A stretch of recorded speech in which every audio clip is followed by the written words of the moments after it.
उल्हासनगरच्या Raymond showroom समोर शनिवारी मध्यरात्री पंकज निकम या तरुणाची गळा चिरून हत्या करण्यात आली होती।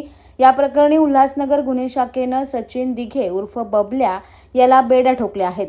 उल्हासनगर कॅम्प नंबर 3 मध्ये रेमंड शोरूमच्या समोर गहुबाई पाडा आहे। गहुबाई पाड्यात जागरण गोंधळाला आलेला जावई पंकज निकम हा शनिवारी मध्यरात्री 2 वाजताच्या सुमारास ॲक्टिवा मोटरसायकलवरून जात होता। यावेळी नाक्यावर दारूच्या नशेत धुंद असलेला सचिन दिघे उर्फ बबल्या याने त्याला अडवलं आणि लाथाबुक्क्याने बेदम मारहाण केली।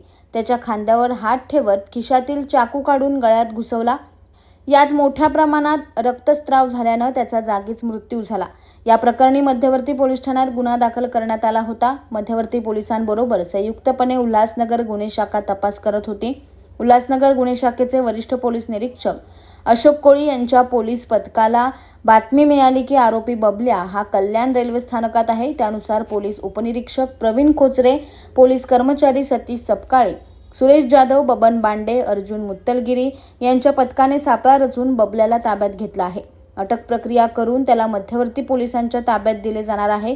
ही हत्या नेमकी कोणत्या कारणावरून झाली हे मात्र अद्याप स्पष्ट झालेले नाही।